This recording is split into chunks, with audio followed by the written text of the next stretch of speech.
So the Chicago Bears are taking full advantage of this hiring cycle in the NFL, and it's not possible it could have gone better. It actually feels like stealing. We've just hired former Panthers offensive coordinator Thomas Brown as our new passing game coordinator, and I'll go to this profile on Bleacher Nation. We've also hired former Seattle staffer Chad Morton, and he's going to be our running backs coach. Here's something about Brown. In a recent NFLPA player poll, Coach Brown, he was voted the NFL's #2 offensive coordinator. That's not a small thing. And he's now reunited with our OC, Shane Waldron, from their time together on Sean McVay's staff in LA. That's a really good thing. I'll talk about Morton in a minute, but let's get to talking through the Brown hire. This is shaping up to be an absolutely solid coaching staff. And Brown, he's just the final piece. He's been a hot item during the last two hiring cycles, I'd say. If we go to last year, he was a finalist for the Houston Texans coaching job, the Chargers offensive coordinator position, the Washington OC spot. That spot eventually went to Eric Bieniemy. He also ended up choosing to join Frank Reich's staff at Carolina. I'm not sure that was a great choice. That place was a dumpster fire. But this year was no different. As he came in to interview for the Titans head coaching job, our own offensive coordinator position, and he also interviewed for the Pittsburgh Steelers offensive coordinator spot as well. We're looking at this here, guys. We're going to be running the Sean McVay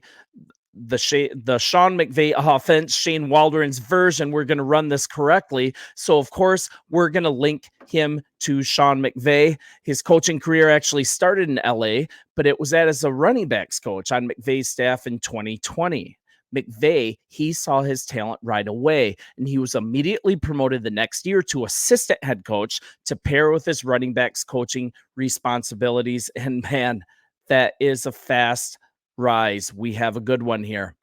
He stayed in that spot until he was hired away to the Panthers to be their OC. He's worked with Waldron before.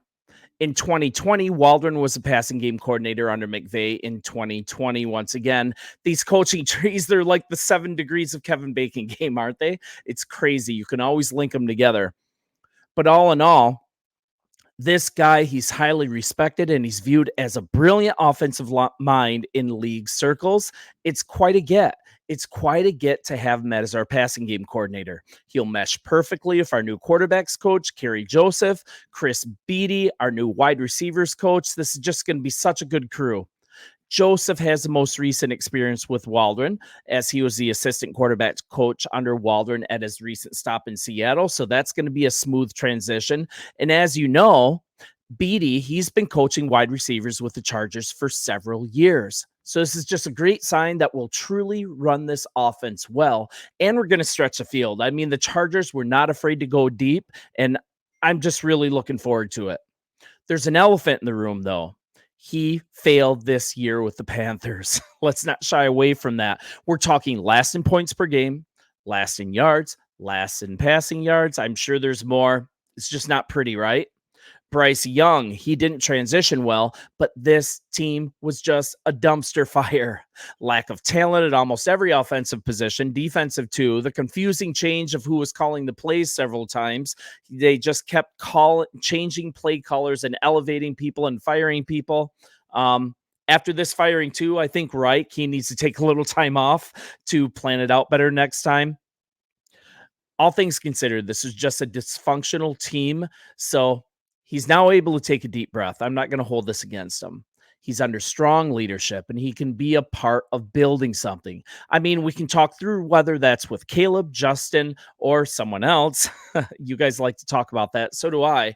But this offensive coordinator role, it was the most attractive in the league. And the same can surely be said about the rest of the staff, right?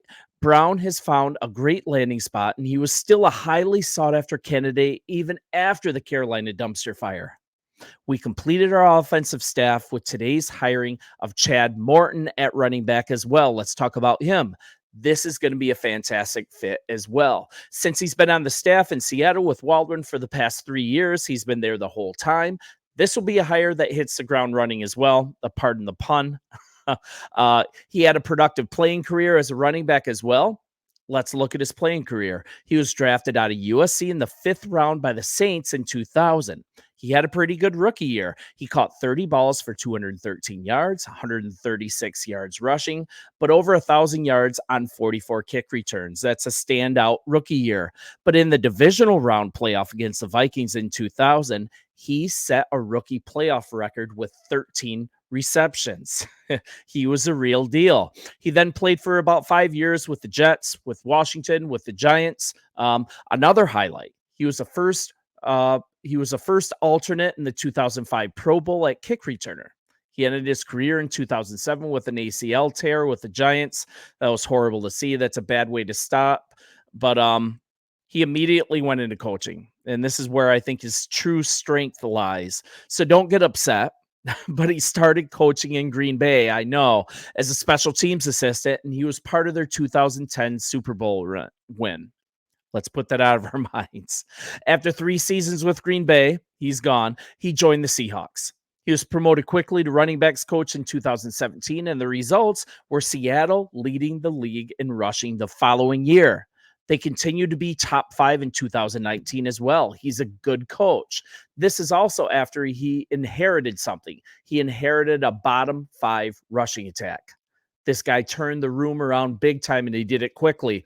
He fits the mold of our desire to have coaches who are great teachers, great developers of talent, way past the X's and O's. You can look at his excellent work with Kenneth Walker and, to a lesser degree, Zach Charbonnet. The guy just couldn't stay healthy, but he was starting to pop. He's going to be in charge of one of the best rushing offenses in the league here in Chicago. We already have a great rushing game, but I want to see what he does developing Roschon Johnson. He's got to be developed into the guy we all believe he is. We believed he was when we drafted him. I think developing him is going to be of the utmost importance, because I think Freeman's going to walk in free agency. So we clean the house on offense, and we now have an experienced and well-respected offensive staff that are ready to work together. So there's zero excuses moving forward. It's now officially go time. So now, under Waldron, we have Kerry Joseph at quarterbacks coach, Chris Beatty coaching our wideouts, Thomas Brown is our passing game coordinator, and filling it out is Coach Brown taking care of our running backs. The Bears also did something at 2 other spots. When interviewing offensive staff, there was an insistence on keeping Chris Morgan as our offensive line coach. He has been fantastic, and he's behind the fantastic first year we got out of Darnell Wright. The further development of Braxton Jones, he's been a good one, a 5th-round pick that we're developing into a starter. And also, he finally has Tevin Jenkins playing like he should be. I mean, we were close to cutting him. We are close to getting rid of him. And now he is an anchor to our offensive line. And so much of that can be attributed to Coach Morgan. We also kept Jim Dre. He stayed on as tight ends coach. Coach Flus insisted on that, no matter who the candidate was at offensive coordinator. And I simply cannot wait to see another jump by Cole Kmet moving forward. He had a great year, but I think there's more to come. I think there's more gas in the tank with that. So let's look forward to further development of our tight end. And also development of Roschon Johnson. Whatever quarterback comes and whatever quarterback we use, this offensive staff is fully equipped to coach them well and get the most out of them. And I am so excited. So here's to a solid coaching staff. Bear down, my friends, and we'll talk soon. See ya.